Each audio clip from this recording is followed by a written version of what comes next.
It's the win, Thierry. What did you think? As I expected at half-time, I told you that Arsenal was going to sit and counter. That's exactly what they did. They let Paris Saint-Germain have the ball. The goal kicks were always long, no risks. That's very much so like Arteta likes to do, that we see on the screen. He said the other day that he has to adapt to what the game gives him, and rightly so. You're 2-0 up. If the team doesn't hurt you too much, you wait and see, and you counter. That's what they did, and it was overall an easy win at the end of the day. They hit the crossbar at one point. I forgot who did hit the crossbar, but it wasn't enough from Paris Saint-Germain to be able to disturb Arsenal. It was a professional win, I call it. There was a huge difference physicality-wise. They were just far too powerful for Paris Saint-Germain. Paris Saint-Germain couldn't really hurt them. When Arsenal were pressing high in the first half, they couldn't get hold of the ball, PSG. And even when Arsenal were deep there, they didn't really create anything. They backed themselves to defend. He's a disciple of, well, he certainly worked with Pep Guardiola, but they go about it in a different way. But at this moment, they're getting a lot of big results. It's working.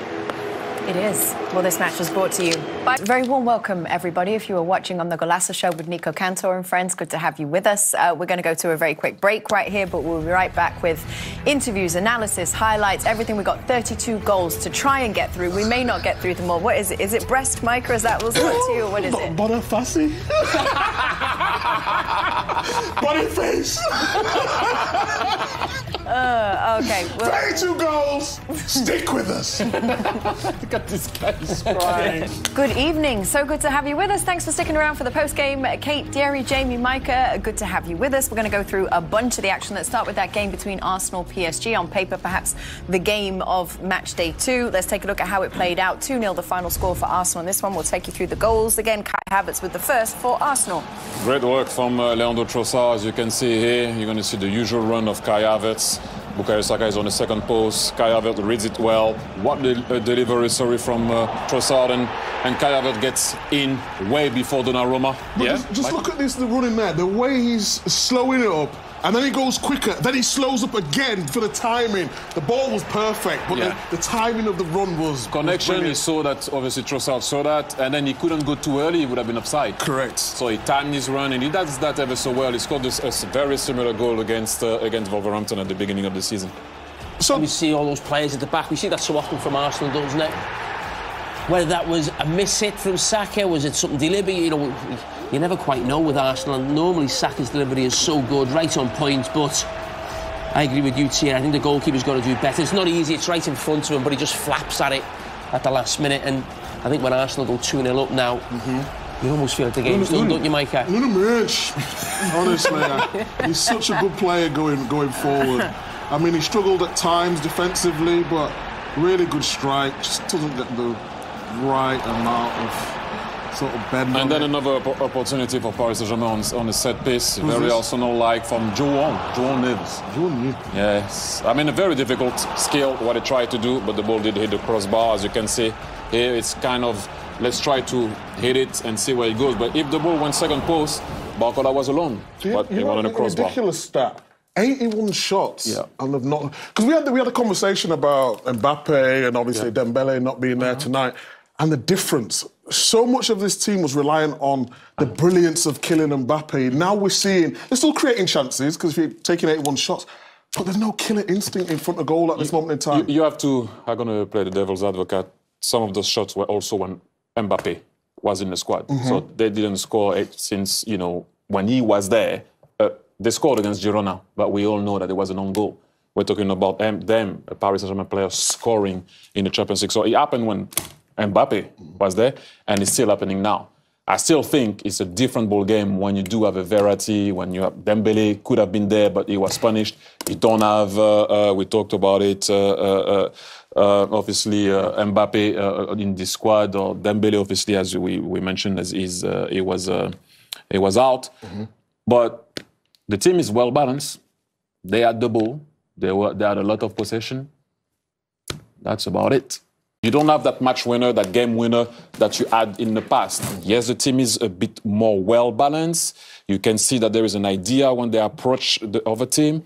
They know what they need to do, but in and around the box, apart from Barcola tonight that was trying to do something, we didn't see much. But again, you left Dembele at home for a reason that we have to respect. But they would have helped tonight for sure. I mean, PSG are a top European side, right? Do you consider this a statement win for Arsenal in that sense? I think in terms of the name of the club and where the players that they've had in the past, I think when you're looking at the team 11 v 11, it's still a good win. But I still think, and credit to Arsenal for this, I think when you think Arsenal are at home to PSG, I think very few people would think PSG go there and win right now. And that's probably, it's not criticising PSG. I think that's more sort of giving what do people say now? Flowers. Flowers. Flowers. Correct, yeah. Arsenal, you can have my flowers. I'll say one more thing. Like, I think that for me, it's as you said, it's normal right now that Arsenal beats Paris Saint-Germain at home, especially that Paris Saint-Germain side, with no disrespect to Paris Saint-Germain. I want to win like that away from home against Paris Saint-Germain or whoever's going to come your way. Go at Does Inter. it happen like that though with the new setup, does it? Go at Inter and win strong. Like, be strong defensively, no shot on target against Porto, 2 against I don't know who, and 3. I want that type of win away from home.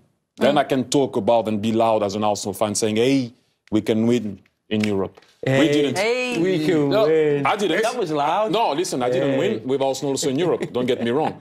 But I'm saying to you, a proper statement win is do that away from home. Dortmund, Brest and Leverkusen are the 3 teams right now with a 100% record. Brest actually play Bayer Leverkusen match day 3, so that'd be an interesting one. It's a big one. Like sometime name. Oh my God. No, you know what? I gotta go. It's a big game. Jamie, what's up with you? Because we both top, so obviously it's a big game. Bit lopsided, I think.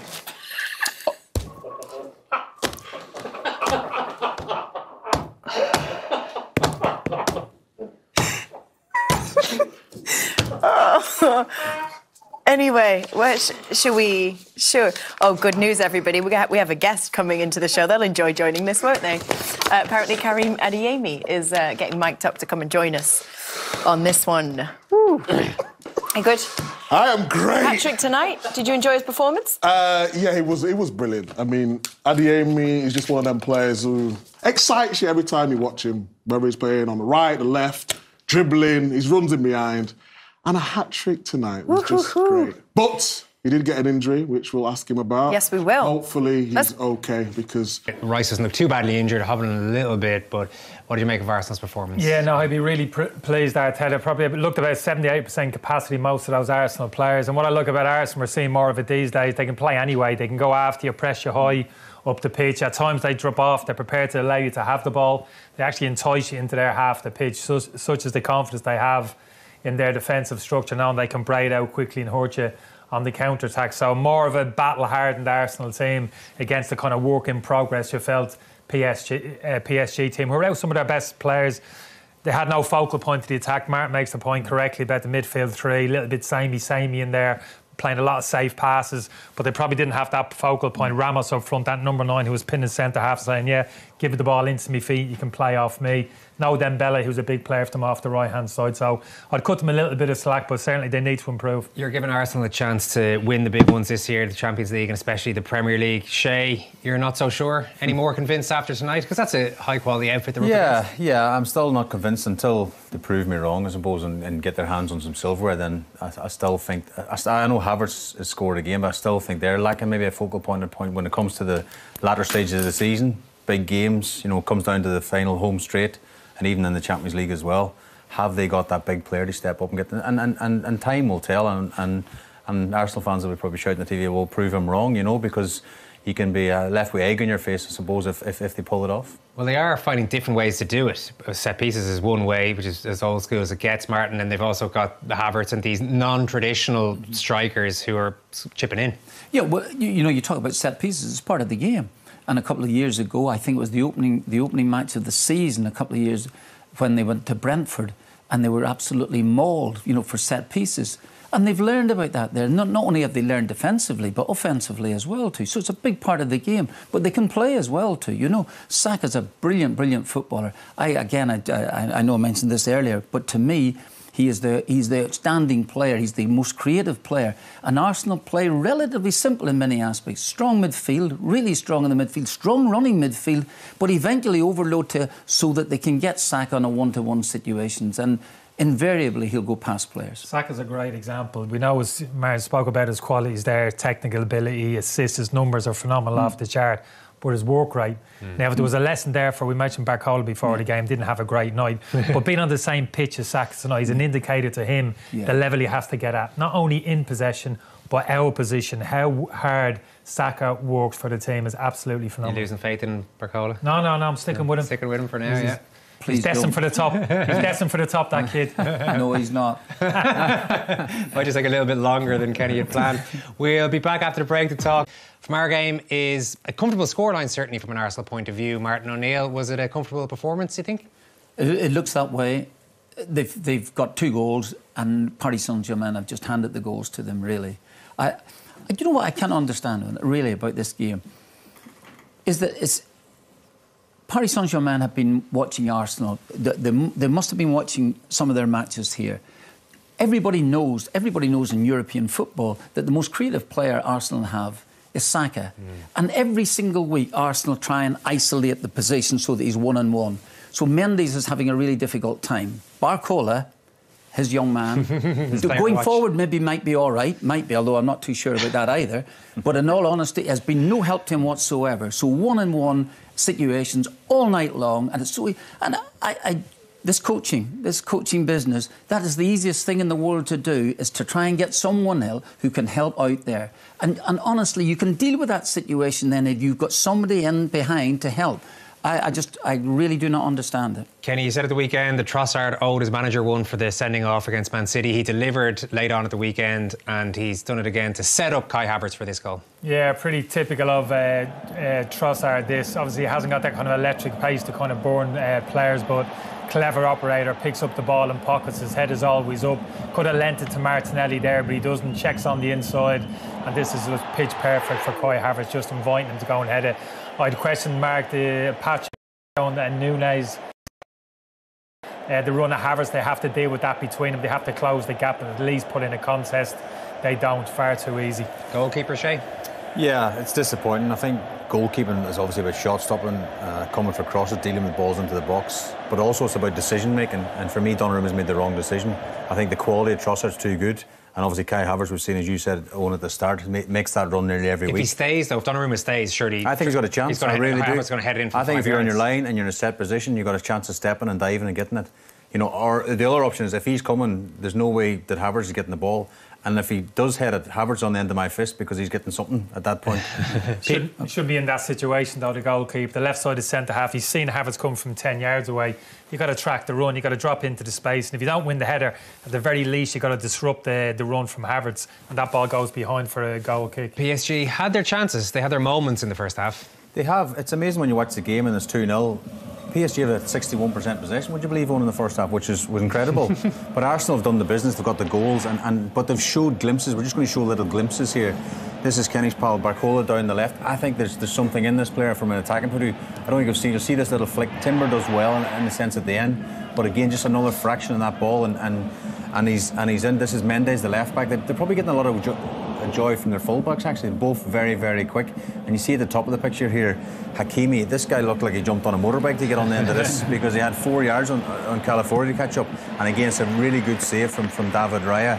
So there is glimpses. Glimpses, Martin, but you don't like this from PSG? No, absolutely not. Barcola's in a position there, and he's just there on the edge of the 6-yard box. He's the last player on earth I would want to be there. First of all, he's never recognised his own penalty box, never mind trying to defend it at the end of it. And it's coming in. He has got to get, when that ball's coming in, if it's coming in low, as it is coming in low, he cannot let Martinelli get in front of him. He doesn't even see him coming. He's just standing in that position. Roll it there, Roisin, yeah. Absolutely. And after that there, it's mayhem. Mayhem, Kenny. It's bad coaching for me. I'd agree with Martin Toll. This lad's no defender, so he shouldn't be defended in the near post there. He should be 10 yards in front of Saka. That's where he should be. It's so important you have a natural defender in there because your body's got to be open. Martin's right. You've got to be able to see that at that Arsenal runner. And if you can adjust your feet and you can clear that ball. It's another goal for Nicholas Jover, the set-piece coach, right? Yeah, he'll be buzzing. I'm still not sure about Donnarumma. It's difficult for a goalkeeper in that position as well because there's so many bodies go across you, but you should still sort of keep the line of the ball. If he dives then and someone flicks it in front of him, I don't think it's his fault, but maybe try and get some sort of block on it. Yeah, but they flooded. We talked about the corner kicks before the game. They flood that back post area. And this occasion, they flooded the near post. But you have to recognise that. You have to shuffle across. Marquinhos there, the 2 or 3 Arsenal players in and around them. That's too much. Pacho, the other players, have to be shifted across quickly to close those gaps. They didn't. Arsenal drew 0-0 against Atalanta in their